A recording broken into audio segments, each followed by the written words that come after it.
Are you ready to win some money this weekend at Kansas? Well, we'll get you ready for that. Plus, some potential sponsorship news at Joe Gibbs Racing.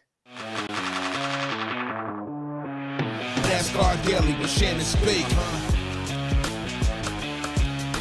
This is going to be a great Thursday show, everybody. I promise you. It's already started off very strong. Happy Thursday as we get one day closer to racing out at Kansas, one day closer to the round of 12, September 26th. I'm Shannon Spake, and welcome to NASCAR Daily. So Erica Davis is going to be here with us in just a few minutes to get us ready for all of our gambling, all of our betting needs this weekend. But first, you want to see this. Rick Ware Racing releasing the paint scheme for Corey LaJoie this weekend out at Kansas. Remember, we reported last week that they're actually doing a rare mid-season driver swap. So we've got Corey LaJoie heading to Rick Ware Racing, and then we have Justin Haley who's going over to Spire. This is just to get a head start on the 2025 season because that's where both those drivers will be. Certainly, we don't see this a whole lot during the season. Corey, we didn't hear from him last week when the announcement was made, but he did address it on Stacking Pennies, his podcast. Here's what he had to say. A lot of grace from Spire and Dickerson to allow me to go do it. I think that them allowing me to go to the 51 helps me in my career progress. The further it goes, but now I get to earn my chance and integrate with that team and work with Chris Lawson and Tommy Baldwin and Robbie Benton and Rick Ware. Like, there's a lot of motivated and hungry guys that have won a lot of races over there that I'm excited to go to race with. I'm so happy to see him excited because I can only imagine the uncertainty that he's kind of gone through over the past couple months, not really knowing what the future holds. And I'm glad to hear that he knows where he's going. He gets a head start on it, and he's able to kind of start establishing his future over there at Rick Ware Racing. So good luck to you, Corey. We're all rooting for you, certainly. Some more news that came out, and this is with Justin Haley. So we do know that Hendrick Motorsports and Spire Motorsports have a technical alliance together. Now, there were some reports that Justin Haley might be headed over to Hendrick Motorsports, and we reached out to Jordan Bianchi, the athletic insider. Here's what he had to say about that. So we just asked him specifically, and he said this. He said, industry speculation is that Hendrick Motorsports has already signed Justin Haley to a multi-year contract, though nothing has been confirmed at this point. What we do know is that Haley will drive for Spire Motorsports, as we just reported, in 2025 and anything beyond. All right, so there you go. Certainly part of the silly season that started many months ago and something that we'll continue to watch. Here's something else that we are going to be keeping our eyes on very closely and I think kind of shocking. So Adam Stern from the Sports Business Journal reporting that FedEx is expected to continue reducing its sponsorship presence with Joe Gibbs Racing after the season and could conclude the long-time deal altogether. So this is according to people that are close with the matter. And obviously, if this does happen, this is one of the more winning driver sponsor combinations with Denny Hamlin in that 11 and FedEx. FedEx has been in the sport since 2005. That was the year that Denny Hamlin came into the Cup Series. He made 7 starts that year, all with FedEx. And of course, FedEx has been with them since his rookie year in 2006. So this would be a major hit if this team and FedEx were to part ways.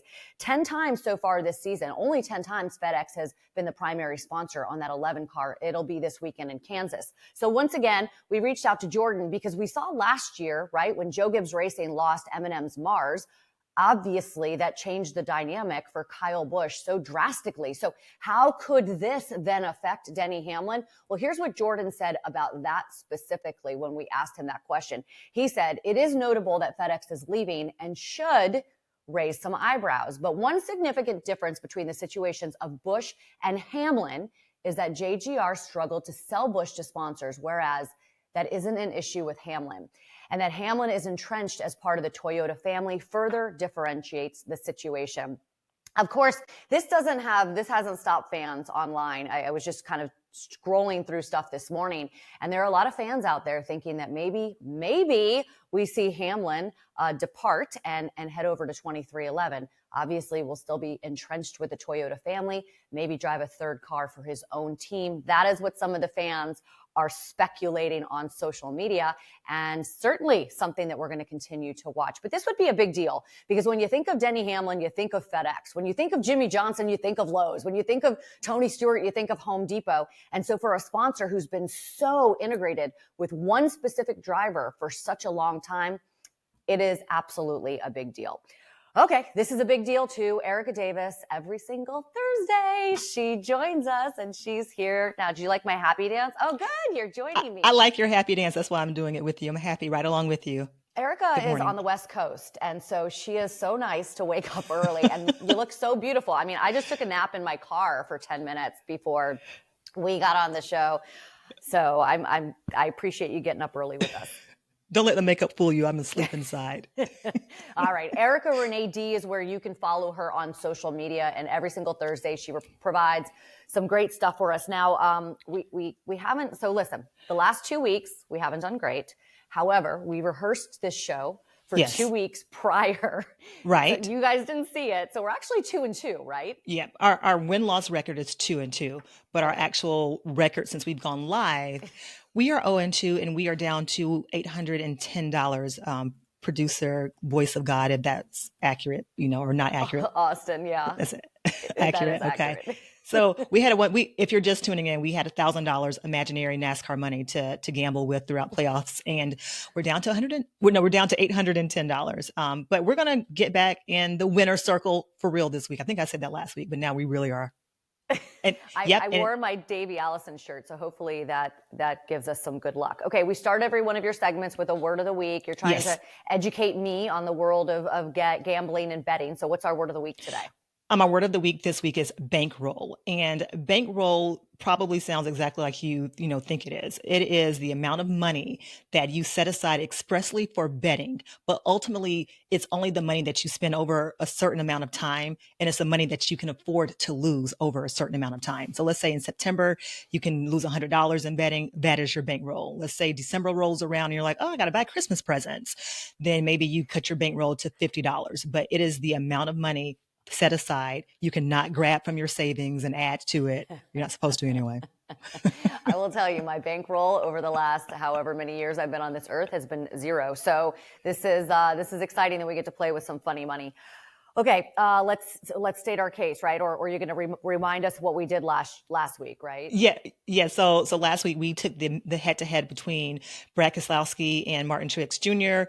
We almost shoulda, coulda, woulda. BK ended up finishing behind MTJ, so we did lose that head-to-head. Therefore, we lost the money. But this week, I'm looking at not a head-to-head, but a top 10 finisher. And there are a few drivers whose top 10 odds I like. I was looking at Ty Gibbs. I was looking at Bubba Wallace as a top 10 finisher, even Alex Bowman. So who do you like of those three drivers? I think I'm going to go Alex Bowman. And the reason is we were actually getting ready for Inside the Playoffs, and his playoff stats are really incredible. He leads all playoff drivers with points gained, only playoff driver without issues so far in the playoffs, and he's earned stage points in all 6 stages. So I would say Mr. Bowman is on a roll. Plus, obviously, he started on the pole last week. So I'm gonna go Alex Bowman on that. I like Bowman too, actually, Shannon. Okay. I like him because he's got 2 top 10 finishes in the last 3 races of the season. Then also he finished 7th in this exact race in the spring. And then a year ago, he finished 10th. So plus 160, I like those odds, especially because I found him at plus 110, at plus 120 other books. So this could be an edge for us if he ends up getting in the top 10 at plus 160. All right, what are we going to do? How much money are we putting on? Because we've lost the past 2 weeks. I hate the word lose because we have not won the past 2 weeks. Let's do $20. Okay, we're going to be a little conservative, huh? Very conservative. I do not believe in chasing my losses. So are you able to tell me, I don't want to have you do math. We can figure it out later, what we would win if he does finish in the top 10? I'll tell you right now, if we do $20, I'm making sure do $20 on plus 160 odds, that will win us a total of $52. And that includes our initial bet. So we basically will gain $32. Rome wasn't built in a day, right? I mean, we just got to kind of chip away at it. Yeah, exactly. So fingers crossed. All right. What you got going on this weekend? I'm going to sleep, taking a nap. I hear you. I'm going to do that as well. We'll be watching to see if Alex Bowman finishes in the top 10 at Kansas. Keep our fingers crossed that we win back some of the money. We'll see you next week, Erica. Erica Renee D, don't forget. Oh, hopefully my Davey Allison shirt here brings us some luck and we get that 0-2 or 2-2 up a little bit, our record moving forward. We'll see Erica next week. Tomorrow on Friday, who do we talk to when we're going to Kansas? I mean, there's only one person that comes to mind for me, and that would be the one and only Clint Boyer. He's going to be here tomorrow on NASCAR Daily. He's going to join us. How about that, huh? Plus tonight, Inside the Playoffs, don't miss it on True TV and Max. That's at 7 o'clock this evening. We've got Jamie McMurray on the show today. I can't wait to see my good friend Jamie. Drop the Jack also. Don't forget to catch that podcast at 3 o'clock on NASCAR's YouTube channel. So enjoy your Thursday, everyone. It's going to be a full day as we get you ready for Kansas, and we'll see you tomorrow, Friday. We made it to the end of the week, everybody. NASCAR Daily with Shannon Spake.